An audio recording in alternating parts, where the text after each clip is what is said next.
What's up, y'all? It's Anisha, and my mandate is to equip, encourage, empower, inspire, and ignite women to influence and impact their world, all for the glory of God.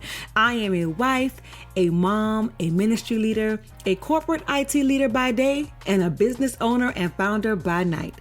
I love all things Jesus, business, and letting my creative juices and imagination run wild. If you have found yourself here, I want you to go ahead, pull up a seat, because this is the PowHerhouse Podcast.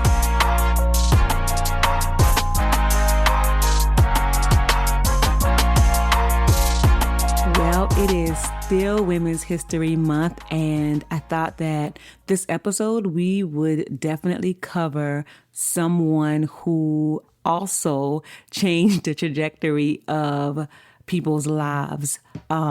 We are still reading about this particular woman today.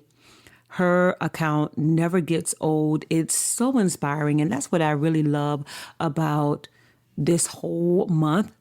We really get the chance to reflect on the amazing things that women have done, like the strides they have made in history and in advancing people and thought processes and philosophies and science and technology and all of the things, right?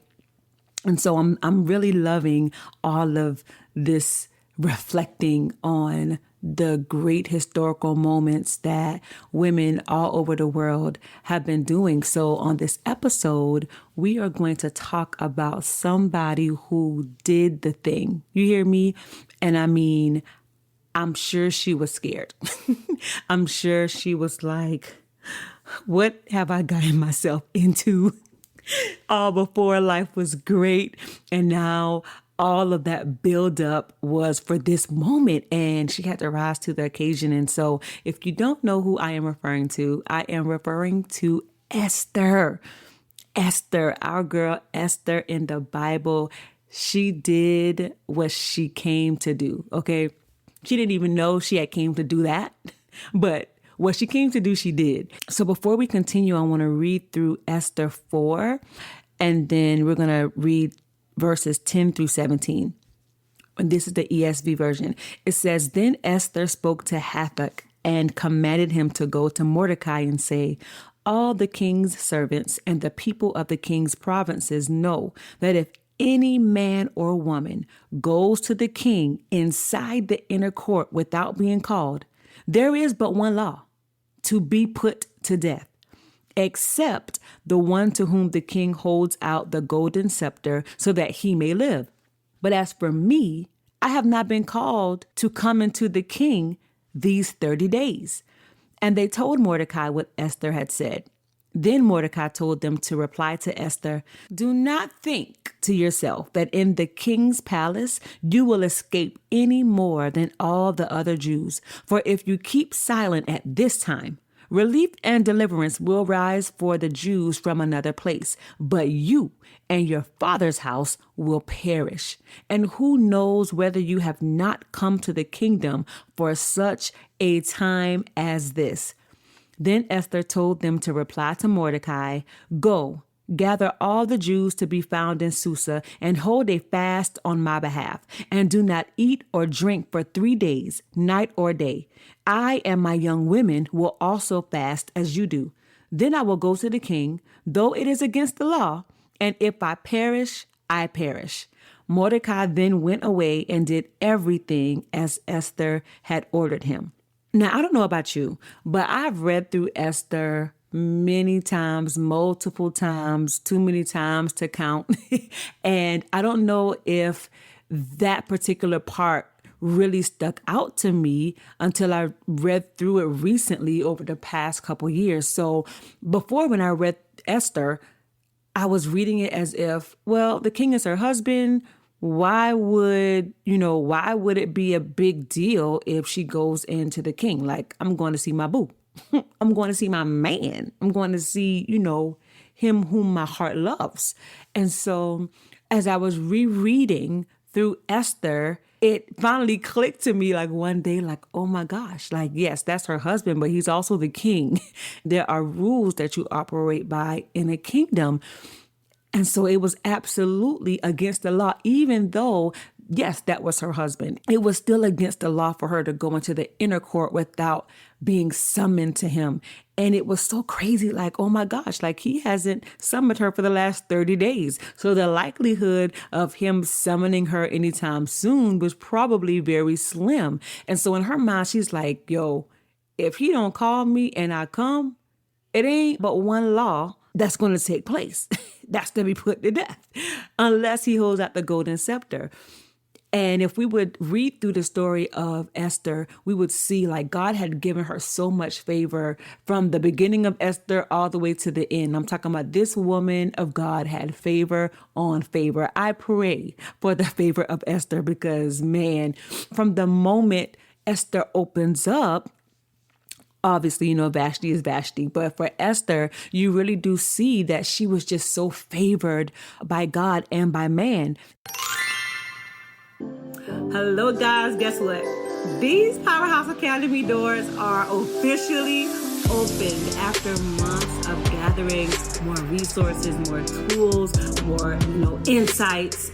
We are finally ready to open the doors to our newest cohort of Academy students. We have been waiting for you. I am so excited to pour out all that God has for you inside of this Academy. Not only will you get the influx of the courses and the classes that we already have in the membership, but we have added some new courses. We've added some new bonus materials. Like, if you want to create a course, community, or digital product, PowHerhouse Academy is absolutely, unequivocally the place that you need to be. So head to ineedyourfavorite.com/academy and you will find all other details there. I cannot wait to see you in class. And so we see that she has to make a choice. Either she's going to risk her life for the sake of her people, or she's literally going to lose her life. Like, either way, homegirl was probably like, listen, either way, I might die. If I don't say nothing, me and my household, we gonna perish.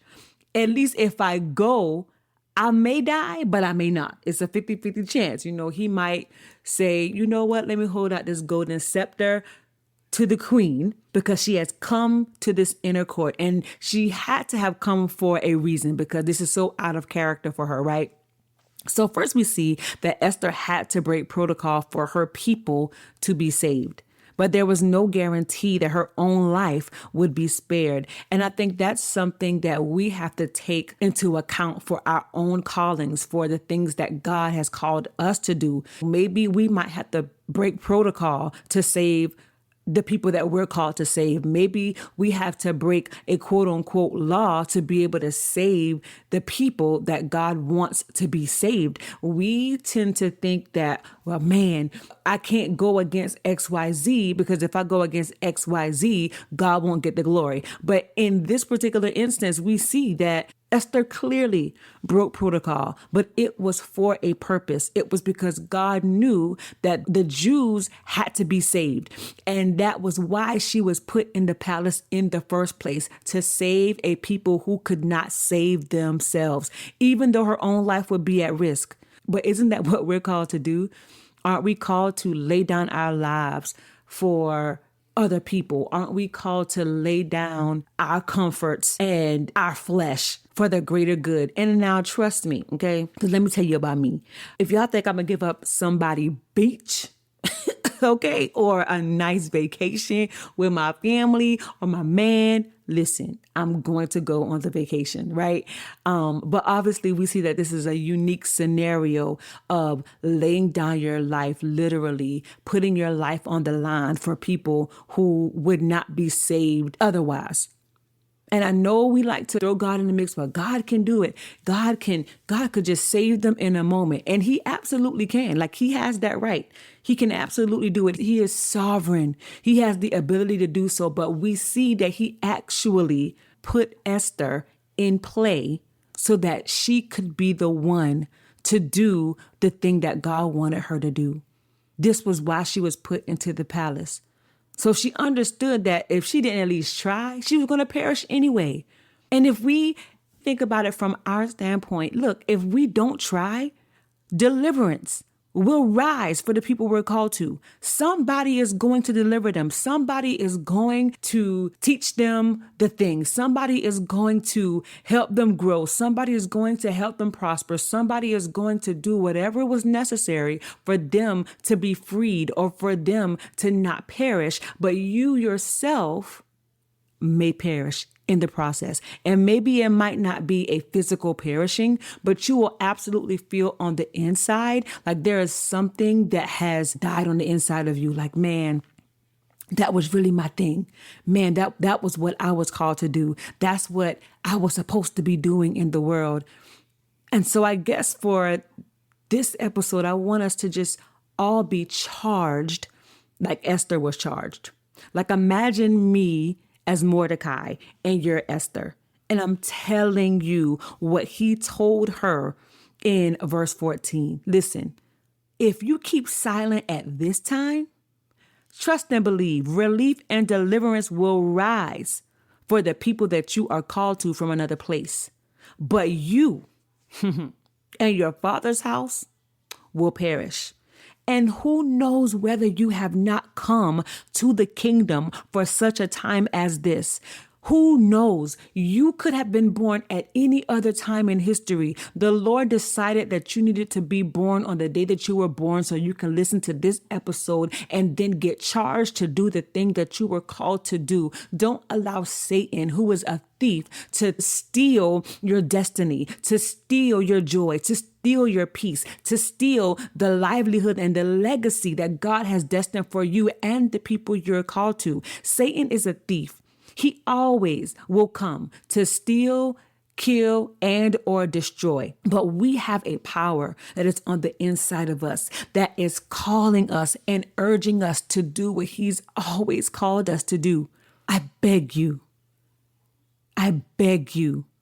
do not keep silent at this time. Do not keep silent anymore.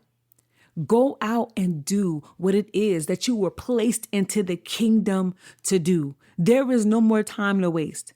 There is no more time to think about, well, what if God didn't say? Listen, at this point, you got to go on, well, God said it and I'm going to do it, period. And then you and him can work it out if it turns out that that's not what he said. This is my strong conviction, is that if you honestly and sincerely do something that you believe God desired for you to do, and it turned out that he was like, yeah, I think you kind of missed the boat on that one. I strongly believe that one, there's grace and mercy available for you. And two, he can shift and move things to still make sure that his will gets accomplished.